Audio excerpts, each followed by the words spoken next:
Hi hello and வணக்கம் நண்பா. இந்த வீடியோவில் நம்ம பார்க்க போகிறது பால்.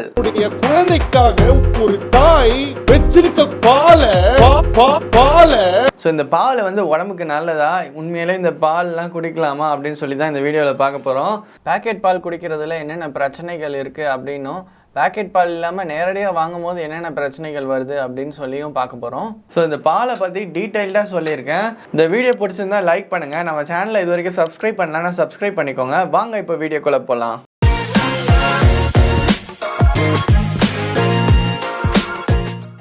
நம்ம எல்லாருக்குமே பால்னு சொன்னோன்னே முதல்ல ஞாபகம் வர்றது ரெண்டு விஷயம். ஒன்று வந்து தாய்ப்பால், இன்னொன்று பசும்பால்.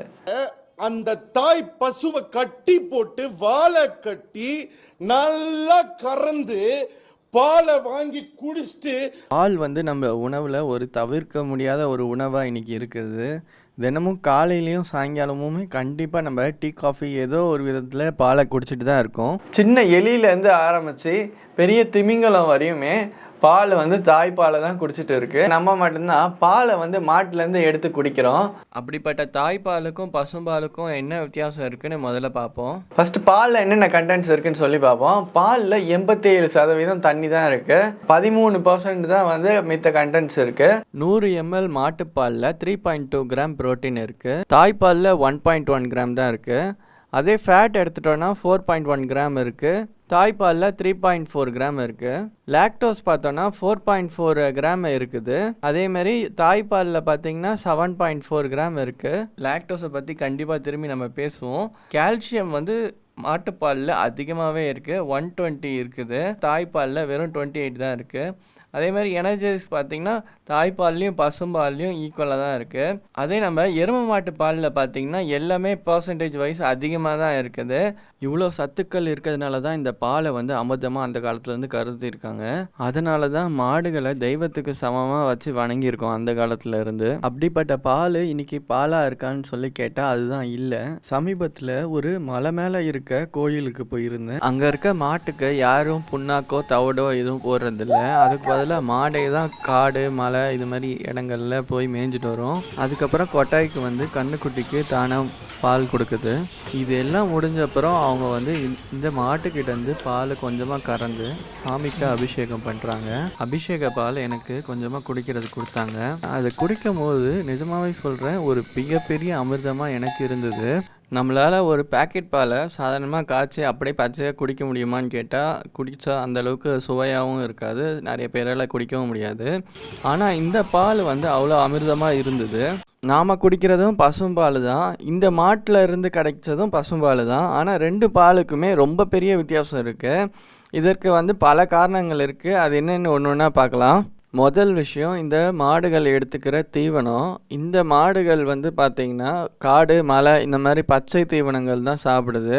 அதே மாதிரி அதுக்கு தேவையான இயற்கையான சத்து என்னென்ன வேணுமோ அது தானாக சாப்பிட்டுக்குது. இதனால் இந்த மாட்டுக்கு தேவையான அனைத்து ஊட்டச்சத்தும் கிடைக்குது. அதே மாதிரி அந்த வர்ற பால்லையுமே அந்த ஊட்டச்சத்து எல்லாமே இருக்குது. அதே நம்ம இப்போது வீட்டில் வளர்க்குற மாடை பற்றி பார்க்கலாம். இப்போ வீட்டில் வளர்க்குற மாடு பொதுவாக பார்த்திங்கன்னா கட்டி போட்டு வளர்ப்பாங்க. இந்த கட்டி போட்டு வளர்க்கும் போது என்னென்னா தீவனம் வந்து காஞ்ச புல் இந்த மாதிரி விஷயங்கள் தான் கொடுப்பாங்க. அதில் வந்து வெரைட்டி ஆஃப் புல் இருக்காது, ஒரே வகையான புல்லை தான் முக்கால்வாசி நேரம் போட்டுட்ருப்போம். இதுலேயே எல்லா நியூட்ரிஷன்ஸும் இருக்குன்னு எதிர்பார்த்தா கண்டிப்பாக இருக்காது. இப்போ இந்த மாடு என்ன சாப்பிடுதோ அதுதான் வந்து நமக்கு ஊட்டச்சத்தாக பாலில் கிடைக்குது. இப்போ இந்த மாடு சாப்பிட்றதே சரியான ஊட்டச்சத்து இல்லைன்னா அப்போ நமக்கு பாலில் மட்டும் எப்படி சரியான ஊட்டச்சத்து இருக்கும்? சரி, அப்போ அந்த மாடெல்லாம் மேய விட்டால் நல்லா தீவனம் கிடச்சிரும், நல்ல பால் கிடச்சிரும் அப்படின்னு சொல்லி பார்த்தா பெரும்பாலான மாடுகள் வந்து குப்பை அதிகமாக இருக்க இடத்துல தான் மேயிறத நம்மளால் பார்க்க முடியுது. இந்த பால் வந்து நம்ம வீட்டுக்கு வரலை அப்படின்னு சொல்லி நம்ம கண்டிப்பாக சொல்ல முடியாது. இந்த மாடு கிட்ட இருந்து தான் பாலை கறந்து நமக்கு நேரடியாவோ இல்லை பேக்கெட் மூலியமாவோ பால் கிடைக்குது. இப்படிப்பட்ட பாலை நம்ம குடிக்கும் போது பல நோய்கள் வர்றதுக்கான வாய்ப்பு இருக்கு. பாலில் இருக்க ஊட்டச்சத்துமே நல்ல அளவில் இருக்கிறதுக்கான வாய்ப்புகள் ரொம்ப கம்மி. இன்றைக்கி நம்ம பார்க்குற மாடுகள், பெரும்பான்மையான மாடுகள் எல்லாமே வந்து ஹைப்ரிட் மாடுகள் தான். இந்த மாடுகள் ஒரு நாளைக்கு 8லேருந்து 10 லிட்டர் வரையும் பால் கறக்குது. அதே நம்ம நாட்டு மாடு பார்த்திங்கன்னா வெறும் 5 லிட்டருலேருந்து 3 லிட்டர் பால் தான் கறக்குது. இது என்ன வித்தியாசம் இந்த ரெண்டு மாட்டுக்கும் அப்படின்னு சொல்லி பார்த்தோன்னா, ஏட்டு மாடு, அதாவது நம்ம நாட்டு மாடுக்கு பார்த்தீங்கன்னா முதுகில் திமில் இருக்கும். இந்த திமில் வந்து சூரிய ஒளியை உள்வாங்கி உணவில் இருக்க நச்சுத்தன்மையை நீக்குது. ஹைபிரிட் மாடில் அந்த திமில் கிடையாது. திமில் இல்லாதனால இந்த மாடுகளால் உணவில் இருக்க நச்சுத்தன்மையை பிரிக்க முடியாது. இது எல்லாமே வந்து பாலில் கலந்து தான் வரும். இதே தான் நம்ம சிவபெருமான் கதையில் கேள்விப்பட்டிருப்போம். பார்க்கடல் கடையும் போது உள்ளேருந்து வர்ற நஞ்சை வந்து சிவபெருமான் எடுத்துட்டு அதை வந்து தொண்டையிலே நிற்க வச்சிருப்பாரு. அதே மாதிரி தான் இந்த மாட்டு வந்து தன்னோட திமிழில் வந்து விஷத்தை நிற்க வச்சுட்டு அமிர்தமாக வந்து பாலை கொடுக்குது.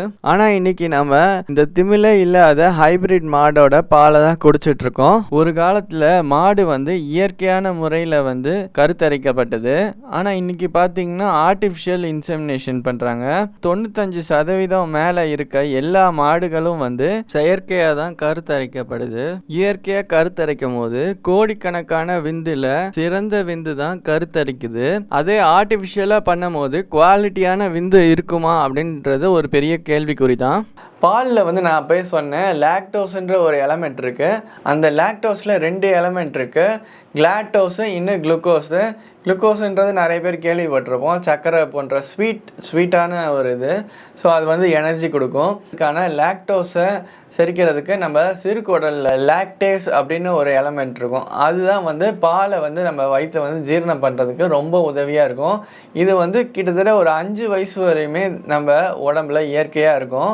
5 வயசுக்கு அப்புறம் அந்த லாக்டேஸ் சுரக்கிறது ரொம்ப கம்மியாயிடும். முக்கியமாக சொல்லணும்னா ஒரு 30 வயசுக்கு மேலே இந்த லாக்டேஸ் சுரக்கிறது நிறைய பேருக்கு நின்றோம்.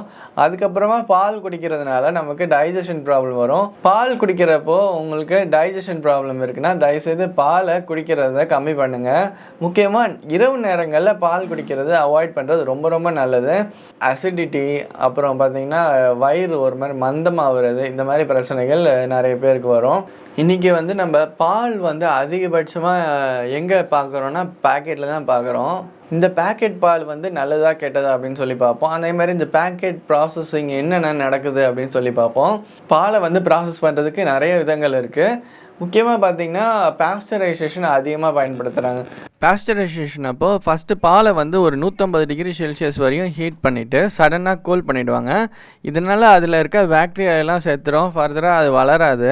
இதுக்கப்புறம் இந்த பாலை வந்து ஒரு ஏர்டைட் கண்டெய்னரில் பேக் பண்ணிவிடுவாங்க. முக்கியமாக இந்த பிளாஸ்டிக் பேக்கில் தான் முக்கால்வாசி நேரம் பேக் பண்ணுறாங்க. இப்போது பால் வந்து நம்ம எல்லாருமே கேள்விப்பட்டிருப்போம், பாலை வந்து நல்லா காய்ச்சி தான் குடிக்கணும் அப்படின்னு சொல்லிட்டு. இது காரணம் பார்த்திங்கன்னா மாட்டில் வந்து நிறைய வந்து ஜேர்ம்ஸ் இருக்கும். அந்த ஜேர்ம்ஸை வந்து நம்மளோட இம்யூன் சிஸ்டமால் எதிர்க்க முடியாது. பட் அந்த கண்ணுக்குட்டிலாம் எப்படி குடிக்குதுன்னா, கண்ணுக்குட்டிக்கு வந்து அதை டைஜஸ்ட் பண்ணுறதுக்கான இம்யூன் சிஸ்டம் அதோட தாய்ப்பால்னால ஈஸியாக கிடைக்குது. ஆனால் நம்ம வந்து கண்டிப்பாக பாலை காய்ச்சி தான் குடிக்கணும், பால் பச்சையாக குடிக்கக்கூடாது. இப்போ இந்த பாலை வந்து பாஸ்டரைஸ் பண்ணுறதுனால இந்த பாஸ்டரைஸ்டு மில்க் வந்து ரொம்பவே சேஃபான மில்க்னே சொல்லலாம். பாலை வந்து பேக்கெட் ப்ராசஸிங் பண்ணும் போது அடுத்து வந்து என்ன பண்ணுறாங்கன்னா ஸ்கிம்மிங் பண்ணுறாங்க. ஸ்கிம்மிங்னா என்னதுன்னா பாலோட க்ரீம் தனியாகவும் ஃபேட் கண்டென்ட் தனியாகவும் பிரிப்பாங்க.